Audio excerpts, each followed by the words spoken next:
Hey, welcome to That One Time, the place for unforgettable moments and stories worth sharing. Funny, touching, surprising, just like life itself. Grab a seat, get comfortable, and let's dive in.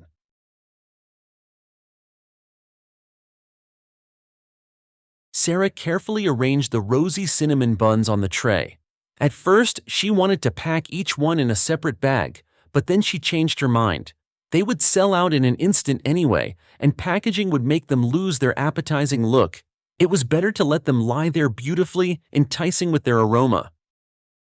"Oh, X5 brought her goods," a snide voice sounded behind her, and Sarah involuntarily flinched in surprise. "Oh my God, Brenda, why do you sneak up like that? It's like you do it on purpose just to scare me." Her colleague Brenda smirked. "And how else? What if you're doing something you shouldn't be? Then I'll have something on you. I can use it if the opportunity arises." Sarah frowned. "You're such an idiot, Brenda." Brenda put a hand on her shoulder. "Oh, come on, I was just joking. I just said it. And I'm not sneaking up at all. I always walk so quietly, don't you know?" Sarah remained silent. She knew Brenda too well. You could expect any nastiness from that woman. Sarah had noticed more than once how she cheated customers, shortchanging them, not giving the correct change, or even forgetting to put something in the bag altogether. Brenda was cunning. She knew who she could pull a small scam on. She had an amazing instinct. She could spot someone she could trick from a mile away and who was better not to mess with. Of course, Sarah never told anyone about her colleague's tricks, not even the store owner. It wasn't in her nature to tattle or report, but Brenda loved it. Because of her, one saleswoman had been fired 6 months ago. Brenda had set up the situation and whispered all sorts of nasty things about the girl to the owner. That's why Sarah was sure, if Brenda found even the slightest reason to tarnish her reputation, she would definitely use it. But Sarah was impeccable. She didn't take anything on the sly, didn't sneak food home. She was always honest with customers, and she had a good relationship with the owner, Mr. Thompson. As soon as she started working, he immediately treated her with special warmth. Sarah felt that he had some kind of special, almost fatherly feelings for her. He saw a daughter in her. That's why he allowed her to sell the buns so she could earn a little extra. Perhaps it was this favor from Mr. Thompson that caused Brenda's envy, making her look for a way to blacken Sarah's name. However, simply slandering her didn't work. The owner thought too highly of Sarah to believe gossip. Solid proof was needed. "Why are you so quiet today? I've asked you something several times already and you're not answering," Brenda said. "What, did you say something?" Sarah asked, startled. "I said you don't look well. Didn't get enough sleep, I bet? Your suitor kept you up?" Brenda asked with a smile. Sarah frowned and replied irritably, "What suitor? Brenda, you're starting to annoy me. I don't have anyone. You know I don't have time for romances." Brenda adjusted her hair, glanced in a small mirror, touched up her lipstick, and snapped it shut. She persisted. "Well, it's a shame you don't have a man. How many years has it been since your husband left you? 5 years, maybe?" "6 years have passed," Sarah corrected gloomily. "How can you go 6 years without a man, Sarah? You should have a whole line by now, and you're still sitting alone, struggling. It would be different if you had a husband. Look at me. After a wild night with my husband, I'm blooming and fragrant, and look at yourself in the mirror. You're like a ghost, just dark circles under your eyes. If you weren't sleeping because of a man, you'd look different, and your cold bed will soon turn you into a dried-up skeleton." "Brenda, have you gone completely mad? What men? My daughter is sick. That's why I didn't sleep. I sat by her bed all night. She's coughing badly again. Nothing helps. And you with your men? I'm glad everything is good for you, but it doesn't concern me." Brenda turned away from Sarah, offended, and went about her business. She was trying to make her colleague jealous, to show that her personal life was in order, while Sarah wasn't needed by anyone. She wanted to sting her a little harder. She was angry that Sarah didn't fall for her provocations. And Sarah was thinking about how good it would be if all the buns were sold today. She would take her earnings and go straight to the pharmacy to buy medicine for Lily. Several hours of the shift passed. Most of the buns were already sold, Only a couple were left. Brenda watched the satisfied Sarah with ill-concealed envy. The cinnamon buns had become very popular. People liked them. Several regular customers kept asking which days they were brought in. They were so good, people wanted to buy them again and again. Sarah blushed with pleasure. With Mr. Thompson's permission, she brought her baked goods 3 times a week. They sold out before evening. Finally, there were no buns left. Sarah counted out the necessary amount of money from the till, made a note in a thick notebook under the counter, and put the money in her pocket. "What are you doing here?" "All right, empty your pockets, hands on the counter." Sarah flinched, then laughed. "Mr. Thompson, you scared me too." The store owner shook his head regretfully. "My dear Sarah, you've been a bit on edge lately and look very tired. Has something happened?" "No, nothing special. Everything's as usual. Lily is coughing badly again. I don't know what to do. So I took the earnings for the buns. I'll go to the pharmacy, at least buy some medicine. I hope she feels better right away." Mr. Thompson looked closely at the woman's exhausted face. He felt unbearably sorry for her. No one took care of her, she only took care of everyone else. She had had to shoulder so much that her shoulders could barely bear the heavy burden, but she stubbornly refused any help that the kind Mr. Thompson offered her. She didn't want to be indebted to anyone, although he sincerely wanted to help without any conditions. And it was all because of her cursed ex-husband. He constantly told her, while she was on maternity leave, that she owed him everything. She had to sit silently with the child. She had to manage the house herself and go shopping. She had to carry heavy bags. She had to meekly endure insults. She had to wait for him from night outings with God knows who and where. And then, of course, she had to put him to bed drunk. She had to forget that she was also a person, and most importantly, a woman. He turned her into a cowering mouse who was afraid to say a word. Mr. Thompson was sure that all this had affected their daughter too, which was why the child was so weak and sickly. "Of course, my dear Sarah, go home an hour early today. I'm letting you off. You'll have time to go to the pharmacy and be with your daughter. Brenda can manage alone." Sarah smiled gratefully and thanked the owner. Brenda heard this conversation. When Mr. Thompson left, she immediately rushed over to Sarah. "Look at you. Soon you won't have to work at all. The boss will just pay you for batting your eyelashes at him." "Brenda, you and your nonsense again. What kind of rubbish are you talking? He just treats me well, that's all. I'm grateful to him for that. He restored my faith that the world isn't without kind people." But Brenda narrowed her eyes and smirked. "Oh yes, definitely not without kind people. But behind this kindness hides a completely different intention. He's clearly counting on something more than your gratitude. Hasn't he offered to pay you back for his kindness yet? Well, it's only a matter of time. The hints will start soon, you'll see. I know about these things. I've had hundreds of such situations. As soon as a man does something for a woman, demands for gratitude immediately follow. I don't think I need to explain what kind of gratitude we're talking about. Bed, sare, bed. Those things are always a man's priority. Let me give you some advice. Don't refuse when he offers to get closer. Caress him, cuddle him, pity him, give him due attention, and you'll find happiness. Who knows, maybe you won't have to work at all. He'll help you. He might even raise your child." Sarah almost choked with indignation. She turned pale, then red, imagining what Brenda was talking about. Sarah glanced around nervously, afraid that someone might hear them, then whispered, "What are you rambling about, Brenda? You've definitely lost your mind. Mr. Thompson would never do such a thing. He's married, and he's like a father to me. You wouldn't understand. I don't want to talk about this anymore. If you ever say anything like that to me again, I will never speak to you."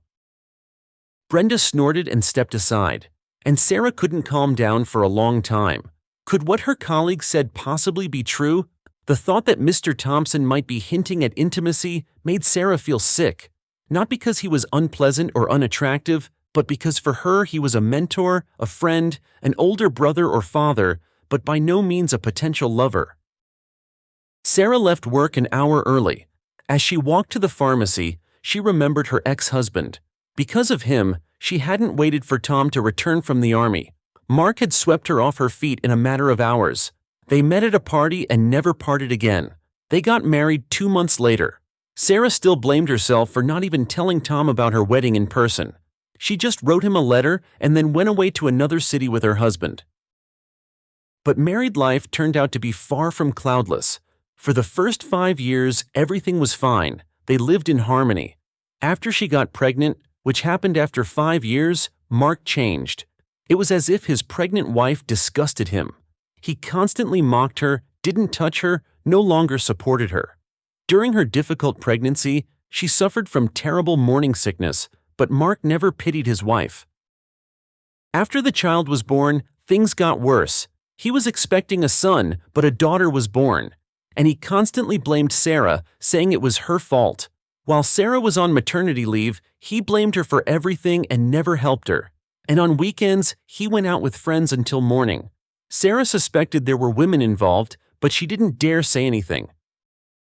Sarah came back from maternity leave, but couldn't work. Lily was constantly sick, and the woman was eventually forced to quit. Her husband's abuse intensified, and 6 months later, he left her. Or rather, kicked her out. The apartment was his. "I don't need you anymore, and the sick daughter either. Take her and go to your mother's. There's nothing for you here anymore. I've filed for divorce and I'm getting married soon. I found a girl who is completely unlike you. She's beautiful and cheerful, and you're like a floor rag." Sarah and her daughter returned to her hometown. These family relationships left an indelible mark on her life. She was no longer the carefree, cheerful girl she used to be. Now she was an exhausted, tired, nervous woman who was trying to provide everything her daughter needed through her own work. It was a good thing they lived with her mother. They didn't have to spend money on renting an apartment. They simply wouldn't have survived otherwise. Sarah snapped out of her memories when she reached the pharmacy. She bought the necessary medicine and went home. The next day, Sarah came to work and strange news awaited them. Mr. Thompson was going to Moscow with his wife. She had health problems, and he was leaving his son-in-law in his place. "He has a daughter? I didn't know that. Why did he never tell me?" Sarah whispered to Brenda. "Shh, I thought you knew. She's been gone for many years. She was only 25. Cancer, something with her brain, I think. They said she suffered terribly, screamed from severe headaches. Awful. But her husband was by her side until the end, although there were rumors that he married her for convenience, like he loved someone else but she left him. But those are all rumors. I don't know what's true." However, after his daughter's passing, Mr. Thompson remained on good terms with his son-in-law, and now he'll be filling in for the owner. I'm curious to see what kind of person he turns out to be and what to expect from him. Maybe he'll let me sell my buns too. And Brenda giggled maliciously. The next day, Mr. Thompson brought his son-in-law to brief him. When he approached the employees to introduce his son-in-law to them, Sarah felt the ground disappear from under her feet. It was as if she had been lifted into the air and then sharply dropped. She even held her breath for a moment, and her heart pounded with frantic force as if it wanted to leap out of her chest. Standing before them was Tom. It was her former fiancé, the one she hadn't waited for from the army. It was him in person. Strangely, he had barely changed, but Sarah was completely different. He didn't even recognize her. When he looked at her, his indifferent gaze expressed nothing. He smiled politely, indicating that working with him would be easy if they followed all the rules and weren't insolent, but his gaze didn't even linger on Sarah. Mr. Thompson went to tell Tom how things were, and Sarah worked all day, flinching at every sound of his voice, whether it was a customer or her colleague. Then Mr. Thompson and Tom left. Sarah was very sad, and she was also uncomfortable. Now she would have to face Tom every day. What if he did know her? Or on the contrary, what if he never recognized her and would interact with her formally, like with other employees? Sarah couldn't even decide which of the two options would be worse. But the situation resolved itself that evening. Her colleague left earlier, and Sarah stayed behind to wait for the security guard. He was late today. The store needed to be closed. Sarah had already taken the keys when she heard the door slam. "The store is closed, sorry," Sarah called out and came out from behind the counter. And then she stopped, not knowing how to act. Tom was standing in front of her. He was staring intently at her, and it was impossible to tell from his gaze what was on his mind. But then he said, "Hello, Sarah. Hello again. You recognized me. I thought I had changed beyond recognition." Tom shook his head. "No, that's how it seems to you." And they fell silent. Sarah didn't know what to say, and then she realized it was now or never. "Tom, forgive me. Forgive me for what I did back then. It was so mean. You can rest assured I paid for it fully and will continue to pay for it for the rest of my life. You know, we were too young, and I realized that after a while. At first I was angry. I even hated you. But over time, I understood that I was demanding too much from you. I think that scared you away. I just needed to love you, but I only demanded. You simply met someone who loved you, who didn't demand anything from you but gave, and I made a mistake." Sarah lowered her gaze. "He was a monster. He broke me. I thought I deserved it. I shouldn't have treated you like that. I got what I deserved," she whispered. Tom wanted to say something, but didn't get the chance. Sarah's mobile phone rang. She picked up. It was her mother calling. "Yes, what? Wait, I'll be right there." Sarah started crying. "What happened?" Tom grabbed Sarah by the shoulders. "My daughter Lily, she's choking. I need to go home immediately."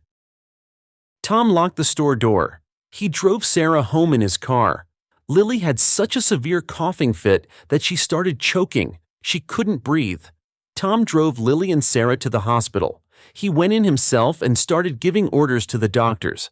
Everything happened quickly somehow. Lily was promptly given help. The danger had passed.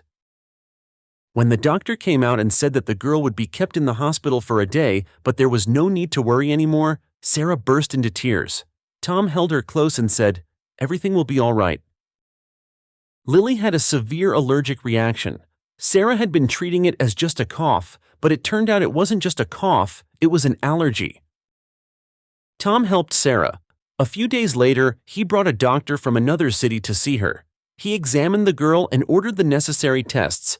Tom paid for everything. He sent all the test results to the doctor, who prescribed the necessary treatment, and for the first time in several years, Lily stopped being tormented by coughing. Yes, the treatment was long and expensive. Maybe she would have to be on medication her whole life. Although the doctor said it was possible that Lily might outgrow it, that was also a possibility. The most important thing was that the cause of her frequent illnesses had been found. Sarah was happy. Lily had changed so much. She no longer got sick so often without reason. She cheered up, she became a normal child. And all of this was thanks to Tom. 2 months passed. During this time, Tom and Sarah communicated in snatches, mostly when it concerned Lily. When the girl recovered, Tom stopped calling, and then Mr. Thompson returned with his wife. They had managed to cure her. She needed long-term rehabilitation, but those were minor things now. The owner was back at the store, and Tom disappeared. Sarah was so sad, her heart ached. She realized that she felt something much more than just gratitude towards Tom. And then, 2 weeks after Mr. Thompson returned, Tom came to her house. It was a weekend. He showed up with a bouquet of flowers, a large box of chocolates, and a whole bag of goodies for Lily. The girl took the bag to her room. Sarah's mother went into the living room, leaving Tom and Sarah in the kitchen. And Tom confessed that he could no longer hide what he felt. He still loved Sarah and had never stopped loving her. He married Mr. Thompson's daughter because he wanted to forget Sarah, but it hadn't worked. And now his feelings had flared up with new force and simply wouldn't let him live in peace. He realized that if he didn't tell Sarah everything, he would never forgive himself. "I love you even more than I did in my youth. I don't want to hide these feelings anymore." Sarah simply hugged Tom without saying a word. 6 months passed. Tom and Sarah got married, and the man took his wife and daughter to his apartment. Sarah no longer worked at the store. She didn't work at all now. Tom was well off, and he didn't want his wife to break her back. Sarah took care of the house, herself, her daughter, and her husband. Mr. Thompson was happy.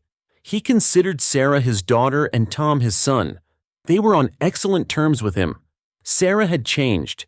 She no longer thought of herself as unattractive. She was no longer tormented and tired. She blossomed. Tom's love brought her back to life, and she was happy that everything turned out the way it did. Perhaps to find boundless happiness, they first had to make mistakes. Only after that did they understand the true value of love.